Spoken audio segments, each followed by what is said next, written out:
You could hear the music? No? Wow. I thought you could hear the music.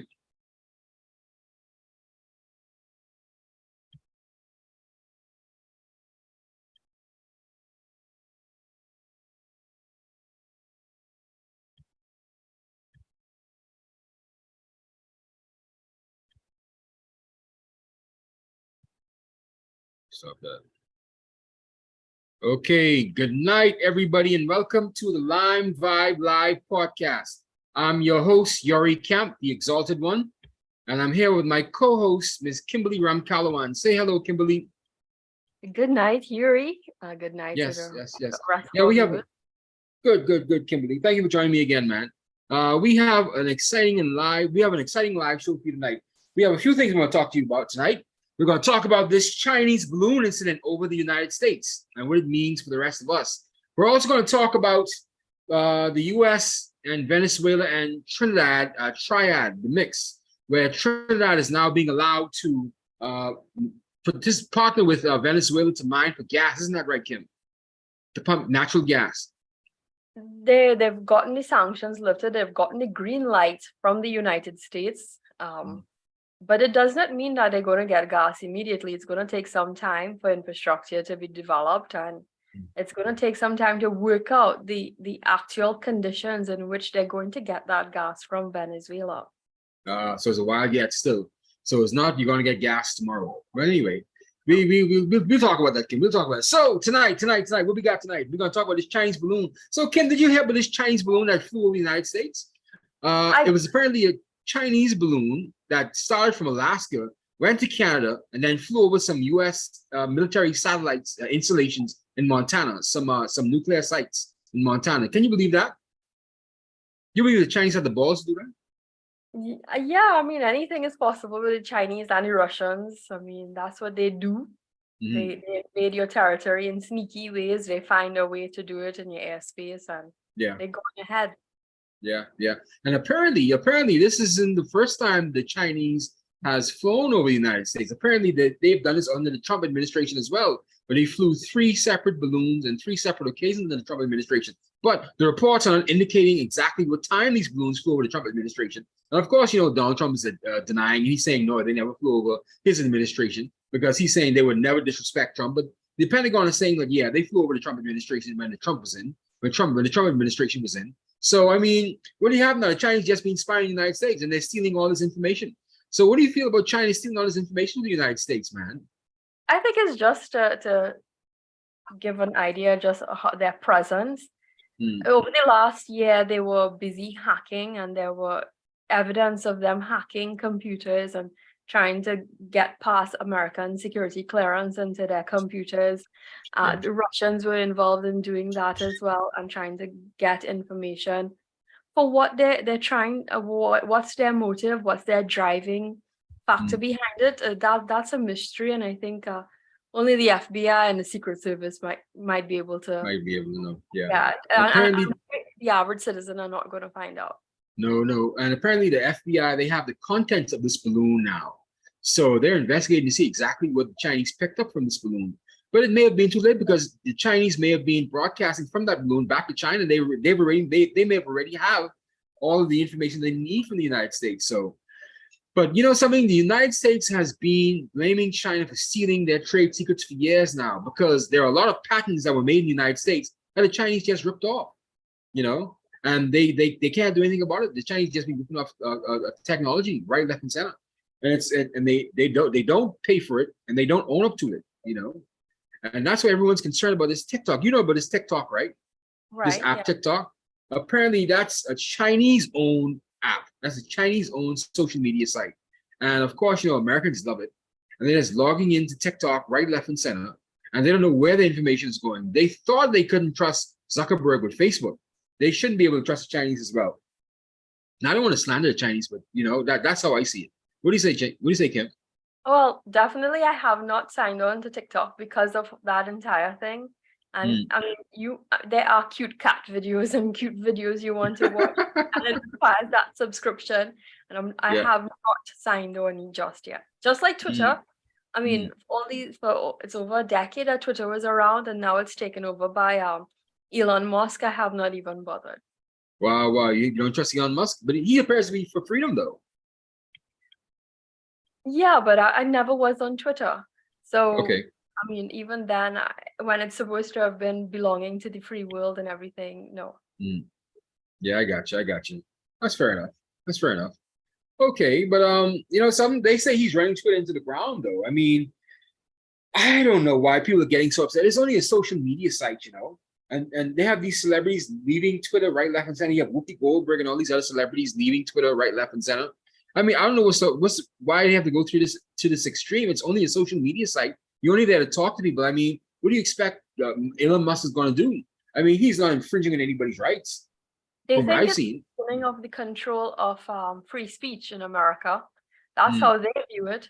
And I think when they had clamped down on Trump, I mean, yeah, everyone was for that because he was sending out strong messages that was affecting the country's stability and influence on its people.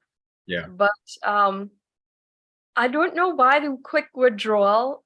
I think it's because of the payment fee, and they're afraid that Elon Musk is going to censor all of them and their language and their views. So they that's their way of probably putting their foot down, politicizing it, an attempt at politicizing the views of the day. Yeah, the crash Twitter.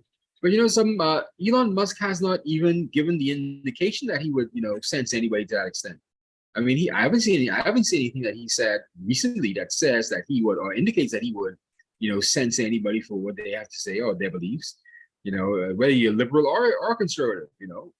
I think it's just like you said, it's just some overreacting. They're trying to get out of it before they actually think it's happening. That's their mentality. They're just their paranoid mentality that no, he's going to do it, so I'm going to get it, because that's what they would do. That's what they would do, I think. But something, I think it's going to even out. Twitter's going to go back to being Twitter. It's going to go back to being a social media site for the people, the way it was supposed to be, just like how the other social media sites are. And they're going to get past this. Not all celebrities are leaving. Some are sticking around. So let's see how it shakes out, man. But the Chinese, my goodness, man. How did the United States let the balloon get that far in any event? That shows you that, we're back to 9/11, Kim. There's no security. Do you actually believe that they did not know it entered their airspace? I'm thinking that the Americans were aware that this happened, and they were waiting to see just how far it's going to go, what extent. And when they say, okay, we've had enough, we crossed the entire states from Montana all the way to South Carolina, and they say, okay, we're going to shoot you down now. Yeah. I agree. I see, but once you say it like that, I agree with that, because there's no way they're gonna let a foreign balloon, fly over the United States and the United States not know. The United States probably knows what we're doing right now from their satellites up in wherever it is, right? So trust me, they knew that the Chinese balloon was floating over Canada and Alaska, and it was going to come over Montana or come over a particular state in the United States. Like you said, they just wanted to see where it was going. That's a smart analysis, Kim. I believe that. But back to go ahead, Kim. I mean, you look at the Chinese and the infiltration into the West, and they've started right here at home in the Caribbean. And it's short, small, little colonies they're developing through their businesses and their associations. And I know most of them in Trinidad, we see them as and they come out outright and they say that they're using Trinidad as a stepping stone to gain US citizenship and to go abroad. Really? Yeah. So don't be surprised. I mean, they're in Bahamas. They set up their restaurants. That's a way of getting US currency and what have you. Yeah. And that's their way that they want to go to America. Yeah. And that's all they have: restaurants, liquor stores, and food stores. That's all they do. They rarely do anything else. I mean, they've bought the largest bookstore here in the Bahamas. But other than that, food stores, liquor stores, and Chinese restaurants. But someone told me it's a strategy behind that, because the food store feeds the the food store feeds the restaurant. So the restaurants buy food from the food stores.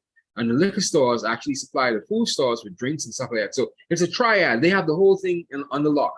And it's a good thing. It's a good strategy the Chinese have because they've come in with a mindset that they're going to attack this particular market segment. And it's a market segment that mostly all the black people there, they flock to. Liquor, food, and the food store. We have to shop. People love to drink. People love to eat. And so they can't lose.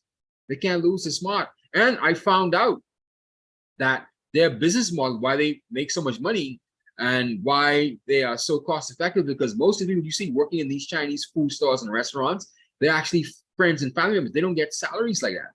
They actually work as a community. And so I wouldn't call it slave labor, but that's how they operate. They operate as a unit. They come in there very tight, man. Something black businessmen should learn from this. But we're too individualistic, man. We're too individualistic. We believe that our money is our money. We want a salary. We want to take care of our own family. That's how we believe. That's how we think.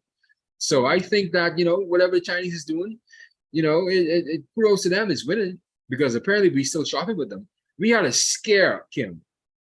We had a scare about 5 years ago where we actually caught a Chinese restaurant, capturing dogs to butcher them. Or you saw the videos anyway. I saw that, and then what alarmed me, I saw that they were using the waste from the wastewater from the drain. Yes. Oh yeah. Oh God. That was the Yeah. grossest thing ever. Yeah. Oh my goodness. They wanted to reuse the oil, so they wanted to reuse the. Oh my goodness. Yeah. And I think we had a block on Chinese food for about 2 years after that. No, everyone boycotted the Chinese restaurant. They took a serious that it was so bad. And the Chinese Behemoth Association had to speak on their behalf and say, something, don't boycott our restaurants, please. But, everyone went back to eating Chinese food. I drove past a Chinese restaurant no longer than about, let's say about this afternoon. And I saw a line out the door. But of course, that Chinese restaurant, they sell liquor as well. So, yeah, but, they're not going to stop shopping Chinese. Once the Chinese give you a cheap meal and a cheap drink, people are going to go. Don't mind them talking about the dogs and the getting the oil from the sewer trap, from the grease trap. They're gonna go. People are gonna shop there. But in saying that, though, at least they could do a better job at actually not stealing as much information from us, though. Do you think they've been over the Caribbean, Chinese, with their balloons and their surveillance equipment? I won't doubt it. I definitely won't doubt it. And I have my own personal theories, but I'm not going to put it out there. Oh, please put it out there, man. So, at least in Trinidad, they've got a good network. We have Chinese ancestry here. They actually came to Trinidad prior to the East Indians to work on the sugarcane, but they weren't able to work as as hard as the slaves were. They didn't survive too long on the cane fields. So they were allowed to set up their shops. They set up laundromats, little supermarkets, their shops, liquor shops. And today, they are the ones that they've got a Chinese association in Trinidad, and they are the ones that have set up the supermarkets. So almost every corner, you have a supermarket and a Chinese restaurant. Wow. The supermarkets are quite convenient, I must admit. They are quite convenient. You just have to be aware of what you're purchasing from them. I'm not going to purchase their meats. I'm not going to purchase certain fruits and vegetables from them if I know it's not from a local farmer or supplier. And I don't purchase from the restaurants that popped up recently. I've made it my personal choice not to purchase food from them, because I think some years ago we actually did, and the meat did not look too right. So if I'm buying Chinese food, and I do have a good weakness for Chinese food, I go to the locally established ones that have been here the 1960s and stuff. They're well established. They're here by locals. They have local chefs that are working, and well-established restaurants that have quality. That's who I would patronize. Not the side street restaurants. That's good. I know exactly what you need, because we have a lot of side street Chinese restaurants around here in the Bahamas, and they have a few upscale ones like East Villa. They're pretty upscale Chinese restaurant. They have another one, Double Dragon. They're kind of upscale. Then you have the other one, the Canton House and the Golden Lux and the Sun Lux through the corner here. I mean, it's a cheap meal, like how I say. It's a cheap meal, but you have to be very careful what you buy. Very careful what you buy, But Kim, what are we gonna do with the Chinese, man? Yeah, we love their money though. They own our largest hotel they have, the Bahama. They own the largest hotel here. Yeah. The China Construction America Bahama. They own the Bahama. And they still have the former owner, Masaka's Ismailian, still back and forth in court trying to get his hotel back. That's not gonna happen. Last night I was listening to an interview on 60 Minutes. I think they were interviewing the president of the IMF, the Chilean lady. I can't pronounce her name. God forgive me. Bachelet? No, that's not her. And they were asking her, what do you think? I mean, the IMF is responsible for giving loans to the Western world, mostly, predominantly. However, the Chinese have infiltrated giving us loans, and they ask, it's kind of like a new set of colonialism. They're colonizing us in a different way. Even America has how much debt in trillions to China. Here in Trinidad and Tobago, we understand that they've even bought over or asphalt or lake asphalt. Really? And they have shares in quite a good bit of companies here in Trinidad that started under Manning's tenure. And they do quite a bit of business when it comes to construction of large construction projects here in Trinidad with the government. So that's how they're financing a lot of things, but they also laying claim to ownership of property here in the region. So when you see them doing that, I mean, if you want to claim your debt, if the country can't pay back the debt, they have something as collateral. Yeah. And one thing with the Chinese, once they buy something, they don't sell it back. Once they buy something, that's it. You'll never get it back from them. You never get it back from them. The Chinese don't sell a thing. Everything they've bought in the Bahamas, they've kept. So they make strategic decisions to buy property and infrastructure that they know they have no intention of giving back. So that's why people are kind of afraid of the Chinese, Like, for example, you've got to question their policies when it comes to financing these things. Yeah. Like selling your soul, though. Yeah, it's like selling your soul. That's right. But Chinese come with free money. They're more liberal with lending than the United States has been over the last, I would say, 20 years or so. Well, when the United States and Europe, they've gotten pretty funky with lending us money. The Chinese say, "Hey, we love you." I mean, they give us money, and of course, everyone wants money, right? Yeah, everyone wants money. So the Chinese could steal away, I guess. They could steal as much U.S. patents as they want, and no one could stop them. I'm wondering what the policy response is going to be now from the Biden administration. Now they found this balloon, and they know this is a Chinese balloon. The Chinese have pretty much admitted that this was a quote-unquote weather balloon.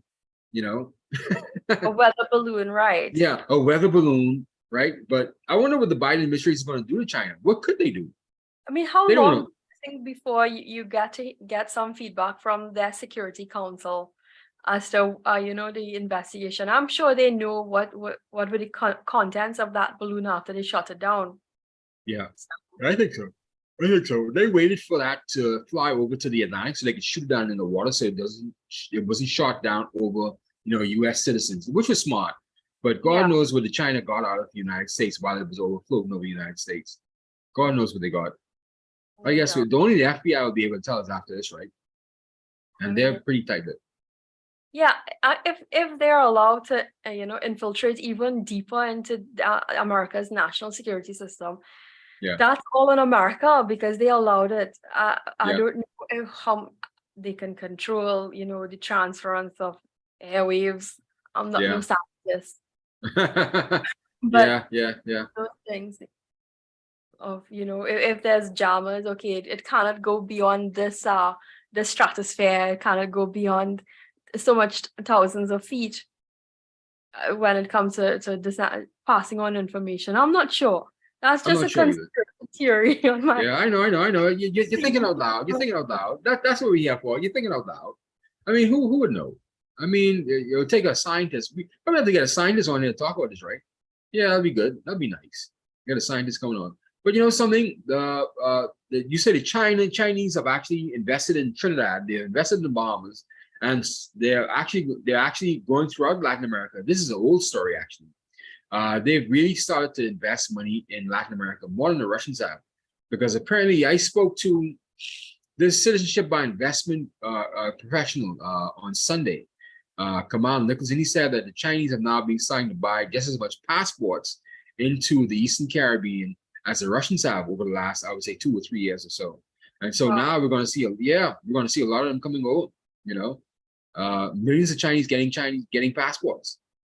And what does that mean?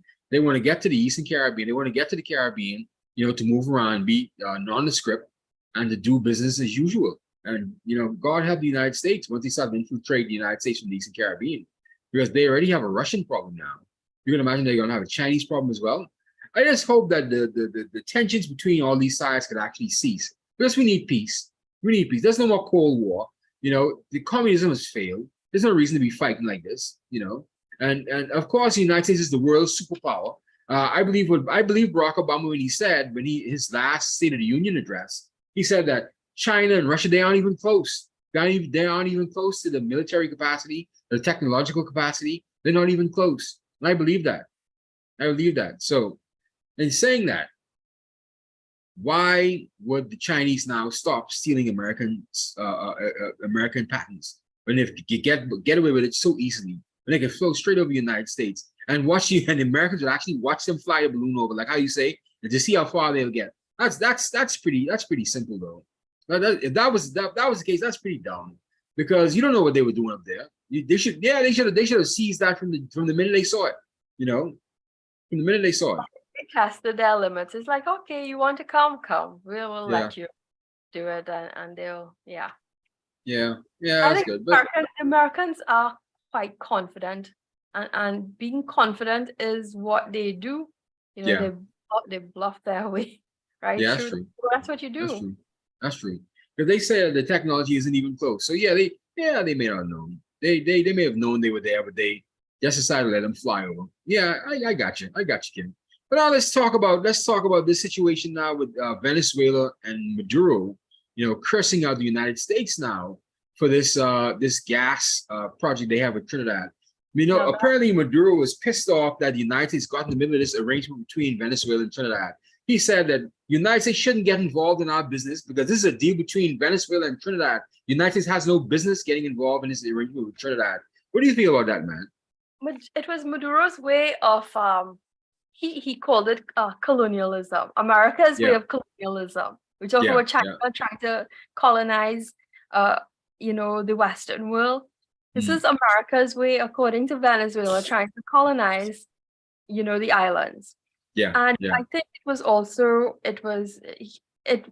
this broadcast that he did on Thursday night, where he lashed out on Trinidad. Even Trinidad is supposed to be his allies and his Caribbean allies, and he seemed to have he was not pleased in the manner in which they were talking about Venezuelan gas without him being present.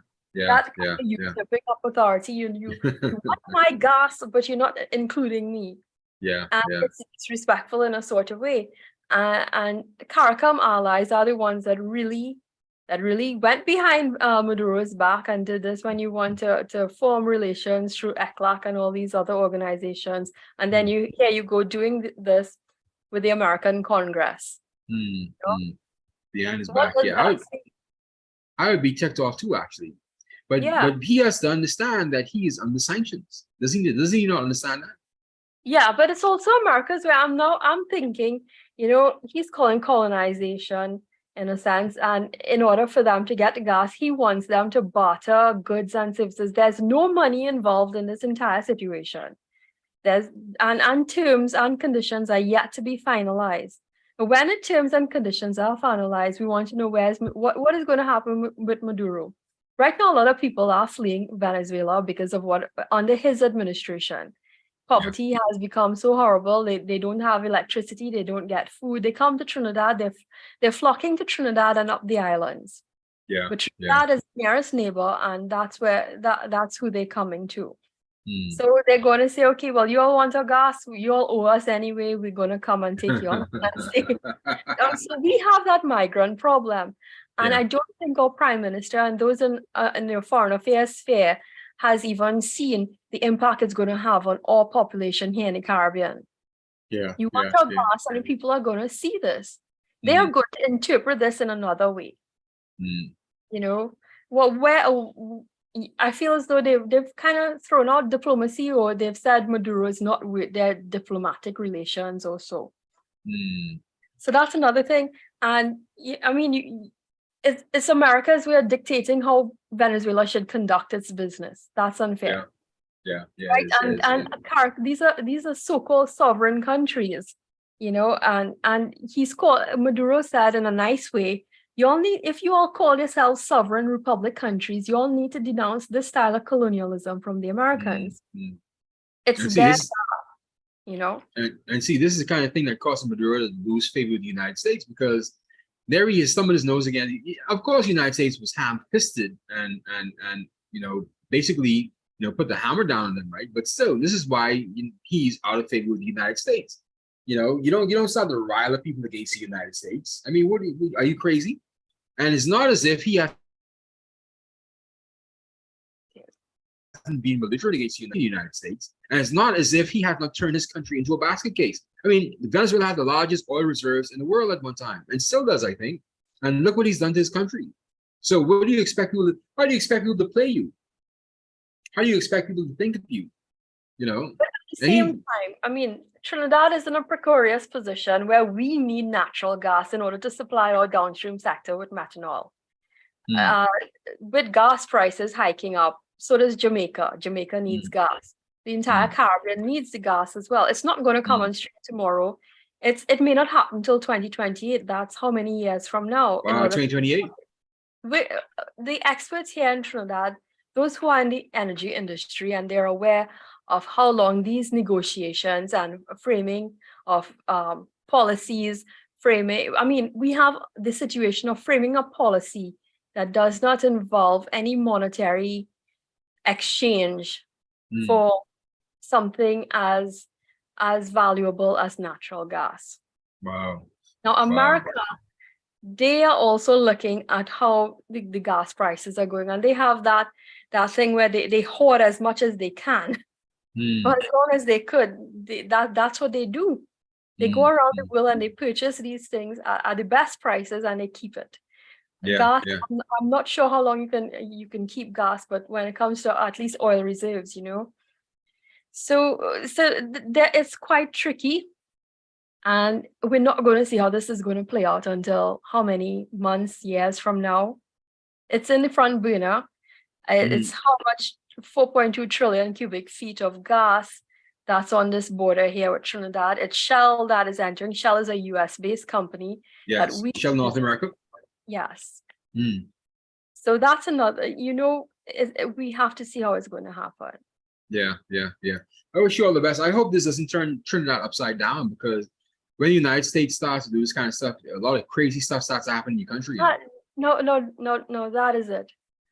Following the news, I actually had a silly dream of this happening. My mom said, "Oh my God, sanctions!" It's like those end time dreams you have, So I actually woke up, like, "Oh my God, this is happening." We don't know how it's going to affect. These deals happen in the back room, and it doesn't. All the fine nitty-gritty details don't come out till long after an administration probably changes. We do not even know when that is going to happen here in Trinidad. Yeah. And you hear it through the grapevine donkey stone years later. This is what was really worked out. This is why we have to give so much, because we've actually sold our souls to the devil. Yes. They have footage of Rowley dancing with Maduro. That's become a meme here. So they're besties now.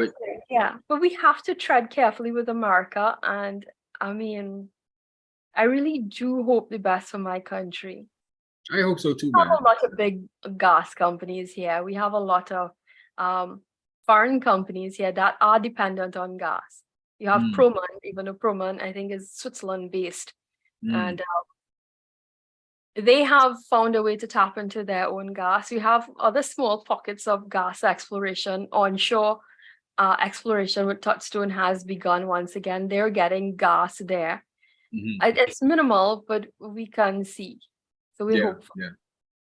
Hope for the best. We're hopeful that it doesn't lead to the dragon gas, even though everyone in the oil and gas industry, they've got their eyes on the dragon field because they know how much that is worth.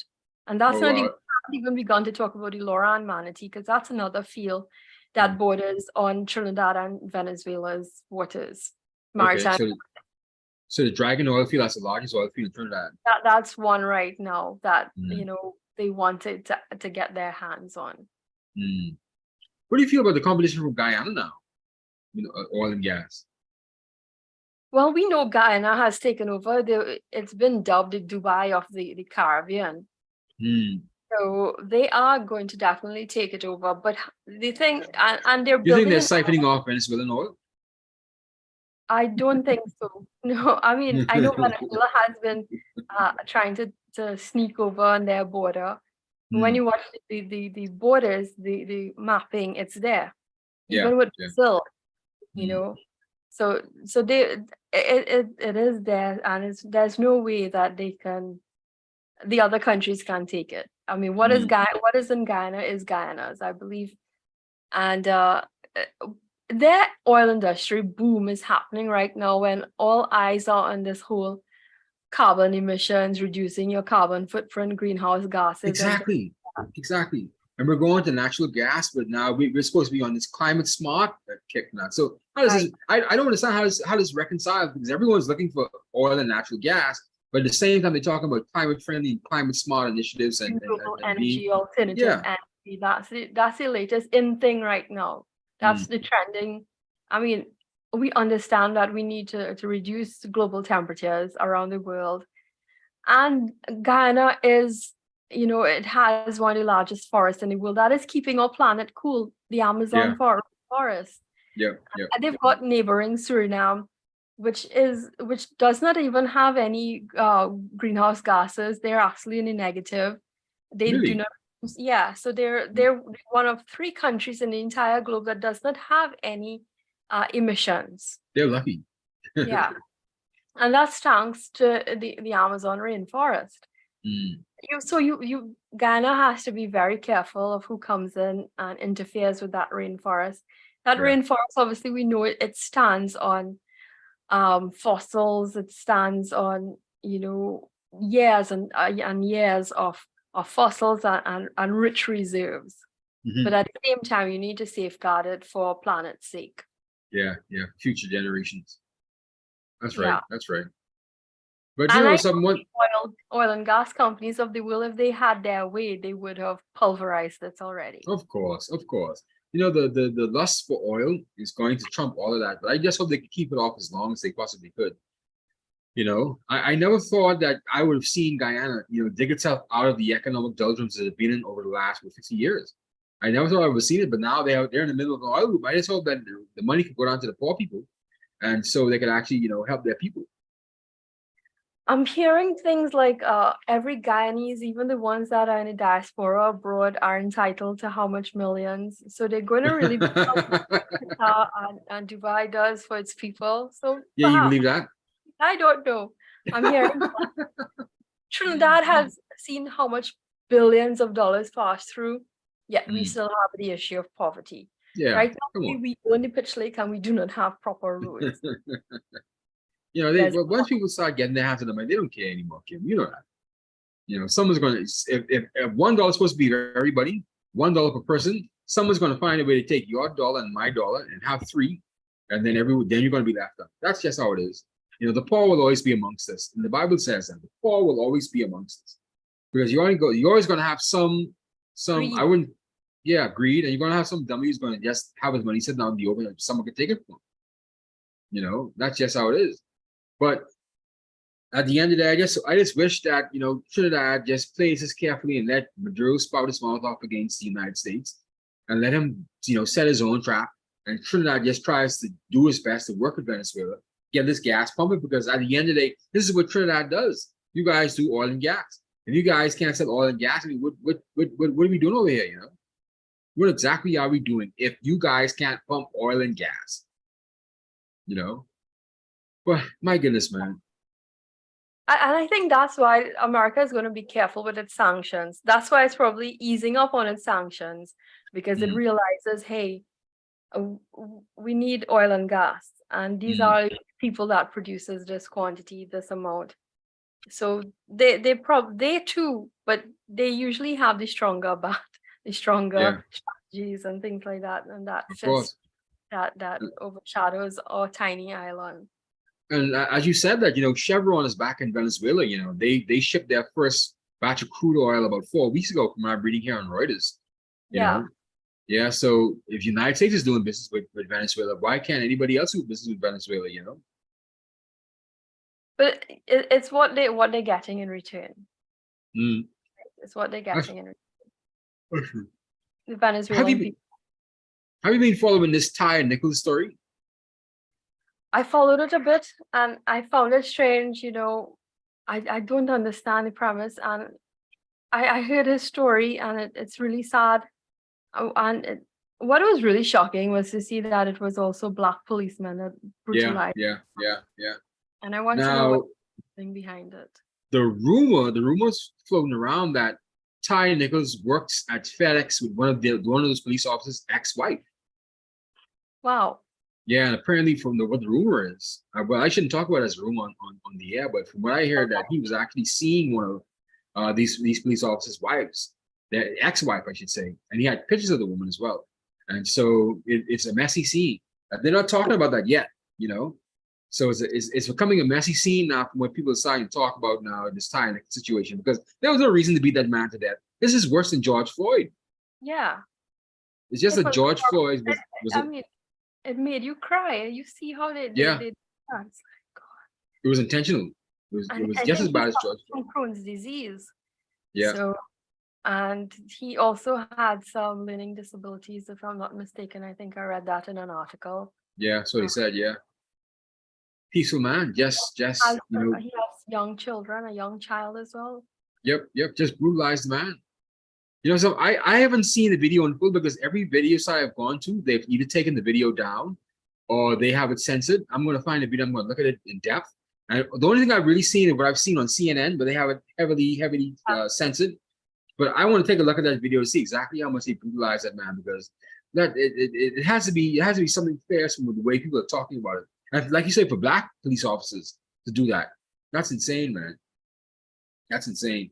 It is. And just goes to show you that once you're in the badge, once you're in the blue, or what we have in the Caribbean, the khaki, the orange khaki, you can Well, do so anything, that man. we're experiencing that, you Yeah, know. I spoke about that at length when it came to crime here in Trinidad, and the police involvement in it. It goes deep. And when we talk yeah, about getting on your police commissioner and having to weed it out, it goes deep in the system, and that's why we have the issues that we're having. yeah. Police brutality. Are they actually extrajudicial killings in Trinidad as much as well? Yeah, there was a case where there was killings a few years ago, and I think Gary Griffith was the police commissioner at the time.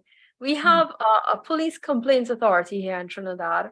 mm, Police brutality cases where you think that a police has exercised excessive force, where they've shot down someone innocently, and mm, or shot them, you can actually go and report it, and it mm, goes to court. mm. So there are many cases like that here in Trinidad. Wow. Happens quite often. I can call a good bit over the history. Things happen. The police pass and they decide to shoot this one up and all of that. It's been happening here in the Bahamas as well. I think we had an extrajudicial killing 2 weeks ago. A guy was caught robbing a store and the police just shot him. And there are several incidents like that over the last several months where these things are just unexplainable. Like no one knows why the police are killing these men. No, when I talk about killings like that, you're just minding your own business at your own house or coming out of your vehicle. You're not caught doing anything wrong, like, Mm, in a caught in a robbery. or anything like that. This is people about their business. It's later on you probably find out the linkages that they would have had with this person, the deceased. Ah, So it's things like that. yeah. I know what you mean. It adds so much distrust with the police force, doesn't it? It does. I mean, all cultures, you see something happening, you turn a blind eye. Yeah. See something happening even at your own home. The police does not respond. They are going to make the excuse there's no vehicle in the yard and we're not going to respond. Wow.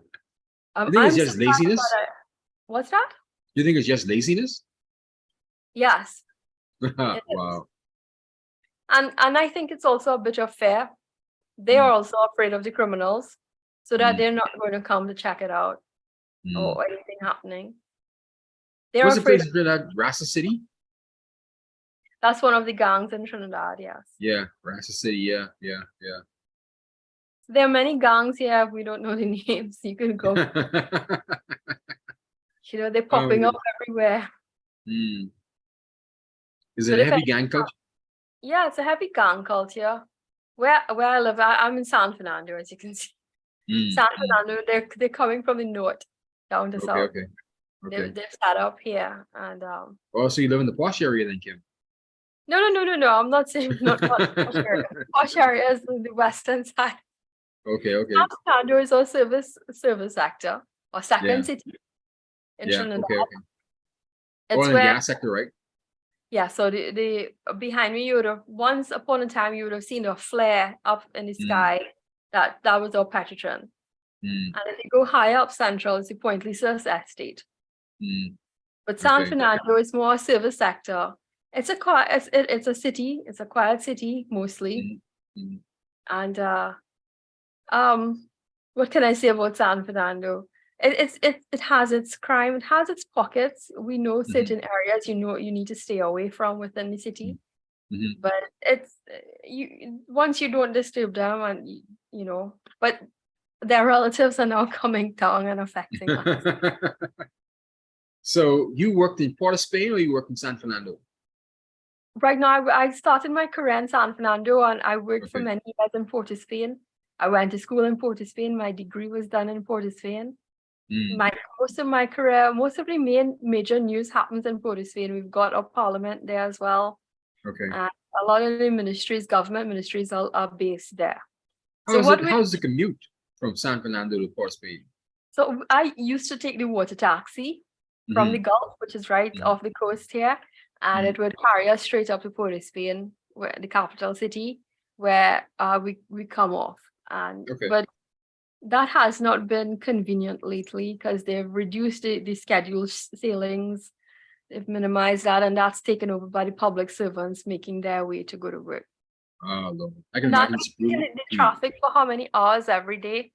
You leave home 4 a.m. in the dark, 5 a.m. in the dark, and it's traffic all the way up to Port of Spain. Wow. 3 hours in traffic.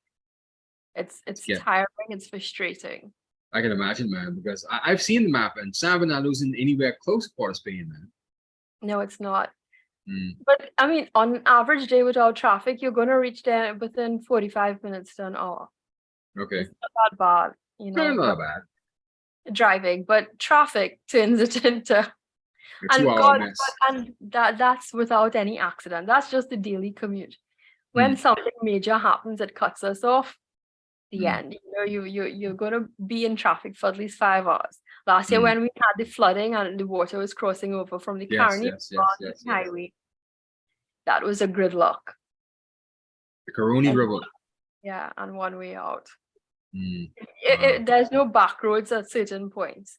You can come off at certain parts of Central, and you can navigate, but it's longer and difficult terrain. But at least Couva, there's Grand Couva, you can come off. The roads, you still have to contend with some traffic. It's longer and it's winding. Couva. Is it Couva or Couva? Couva. Couva. Yeah. I heard some people call it Couva, but it's Couva. No, there's Cora. Cora River is a lineman spot. There's a waterfall, I think, a mini waterfall that's in our north coast. No, not northern range, somewhere around there, northeast side. And then there's Coover. All those are Amerindian names. Okay. You have any Amerindians in Trinidad now? Yeah, we do. We actually have the Santa Rosa First Peoples Community. They're based in Lupino, Santa Rosa.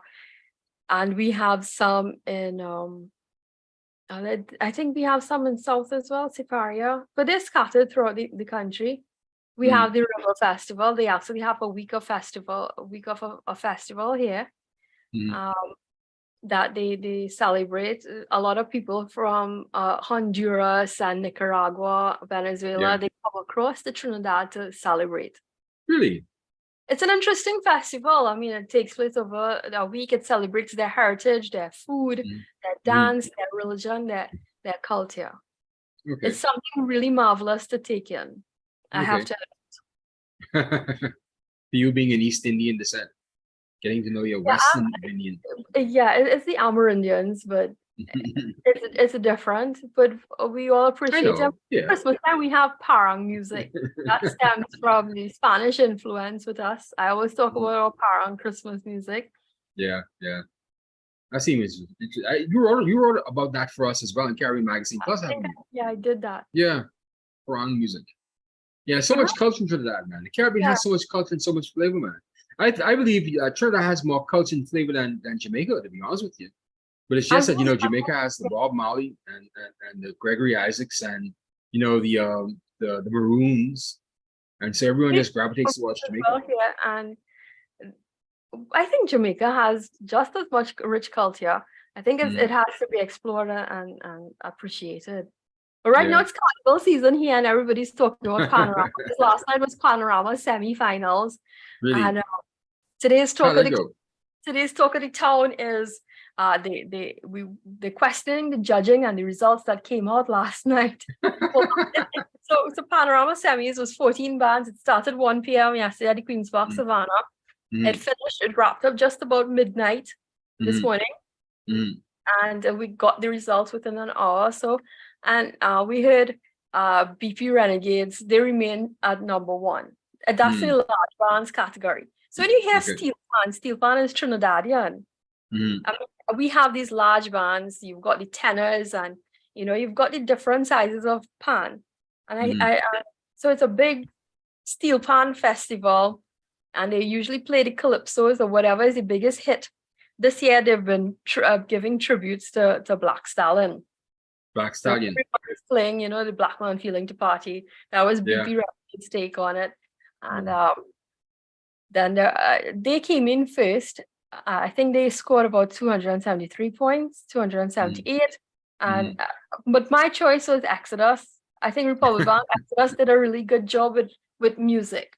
Because one of the commentators actually said, you're hearing music. There's the take on the arrangers knowing, hey, appreciate the music of the steel pan as compared to in our rhythm section. You really enjoy the sweet song of the pan when you bring out the melodies and you let one segment of the band take shine, or then you let the tenors come on and say, you hear that heavy bass, Yeah. That's the smart way of arranging these pan bands and hearing it and appreciating it. But I think there was a cheat last night. So you say. Yeah. Your biased view. A biased view from Kim. They cheated the Panorama last night. Everyone is saying that. I say that. They want the Renegades to win. BP Renegades. Now these big companies, they sponsor them. So they've got BP Renegades on top. They've been holding on to that title since the quarterfinals. This was the semifinals, and next 2 weeks we will find out. That's within the weekend of Carnival. So we'll find out who comes out. I want to see Republic Bank Exodus take over. I think they did an excellent job. There's Hadco, Phase 2, and that's led by Bugsy Sharp. He's one of my favorite pan arrangers. He's been around forever. But I think Exodus took over this year. And I'm really hoping to see them win in the 2 weeks. And I think they're probably holding back a little bit. We will say favoritism. Okay. Speaking of festivals, we have Junior Junkanoo coming up on February 9th, actually. Yeah. That's this Thursday coming. So we already had the senior groups, and for the Boxing Day and New Year's Day, Our family took them both. Our family Junkanoo group took them both. So now we go to the kiddies now for junior Junkanoo. We're trying to develop them young, and so we're gonna have that this Thursday. Yeah, yeah. But you know what Junkanoo is? It's all about the costumes, really, and the goat skin drums. So I think you all remind me of the Mardi Gras in New Orleans a bit. It's mellow. Really? Yeah, that's just me. I see the similarities. And the way you all have the bands, you all remind me of the old mass as well here in Trinidad, Yeah, that's what it used to be. Yeah. Yeah, because they have Junkanoo in Jamaica as well. And they don't celebrate as heavily as we do, but they have a Junkanoo festival in Jamaica as well. And in Bermuda and in the Caymans, I think, as well. And it came from Ghana, of course. Ghana still celebrates Junkanoo every so often. But yeah, we made Junkanoo our own. Junkanoo was our festival, man. It's a vibrant display of colors and costumes, man. And every year there's a different theme. And so I'm just looking forward for the kiddies now to see exactly what they're going to come up with this Thursday, because they're becoming very inventive, man. Whoever thought of having junior Junkanoo was a brilliant genius, because we have to get the young kids innovative and get them interested in our culture. Yeah, just the Americanized stuff, coming down. So we've got Kiddies Carnival here, which is usually their parade of the bands and costume. That usually happens on a Saturday before Carnival. Kiddies Carnival, so you see them dressed up in their little costumes, and we even have, just like we have the King and Queen costume, which is the humongous costumes that you pull on wheels and things like that. They have that in the kiddie version as well. So it's interesting. They still dress in the traditional mask, so you'll see them in the fancy sailors, and you'll see them in the costumes, and that's good. You see them in the Midnight Robber, and I think we need to remind them of these characters of our folklore, and to see how they perform. So I'm seeing that this year, with schools reopening, the Midnight Robber is actually returning to the classrooms and telling the stories and the tales, and you hear him blowing the whistle and entering and coming in. Gotcha. Of folklore characters. I got you. So you guys have a lot of fun with that, man.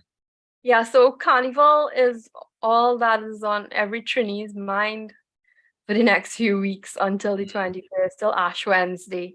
There's a bit of everything now till then.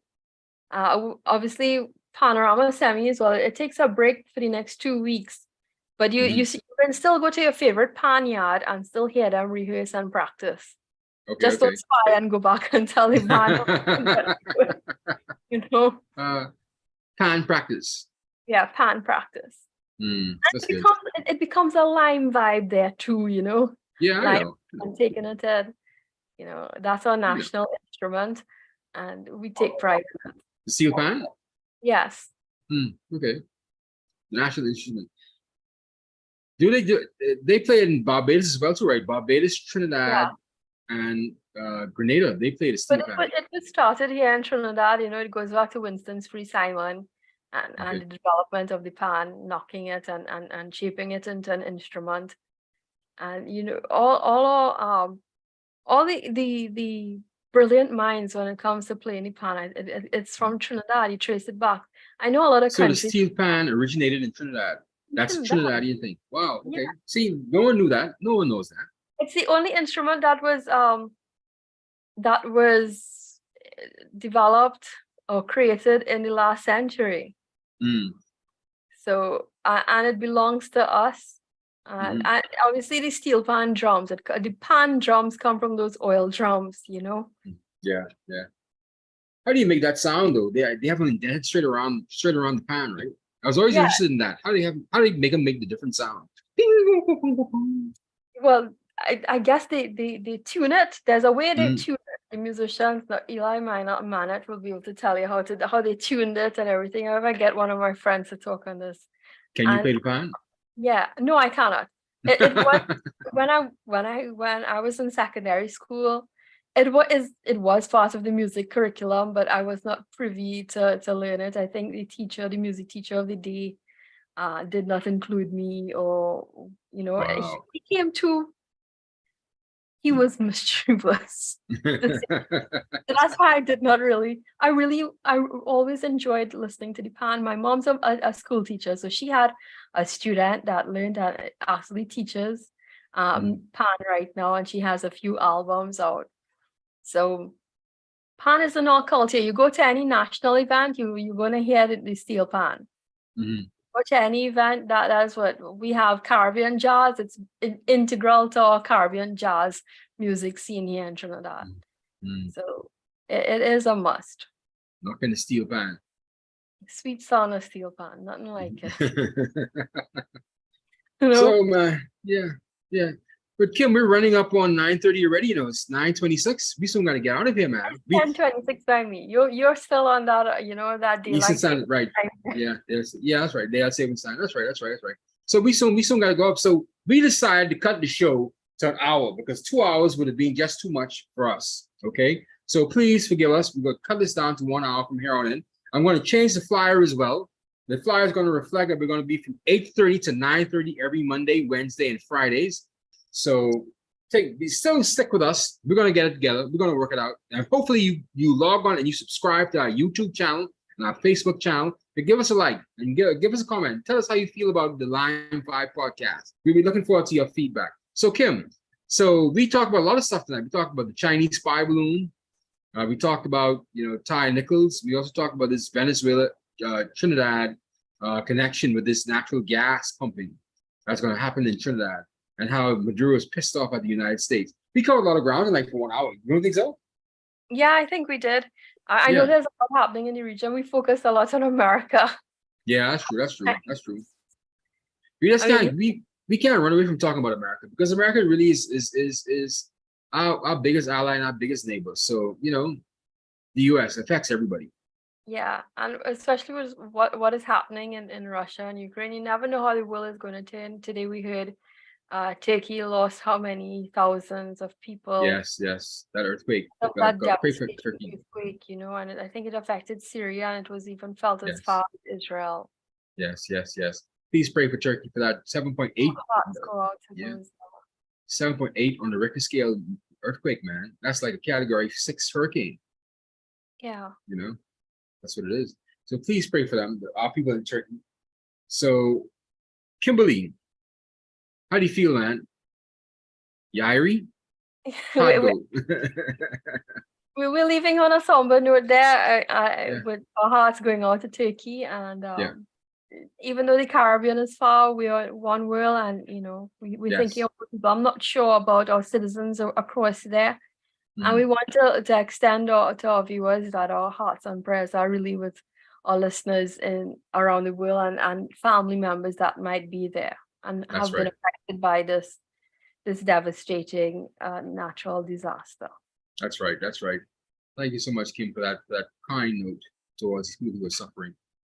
So, Kim, I bid you good night. So thank you once again for tuning into the LimeVibe podcast. I'm your host, Yori Camp, with my co-host, Kimberly Ramkalawan. We'll see you again on Wednesday night.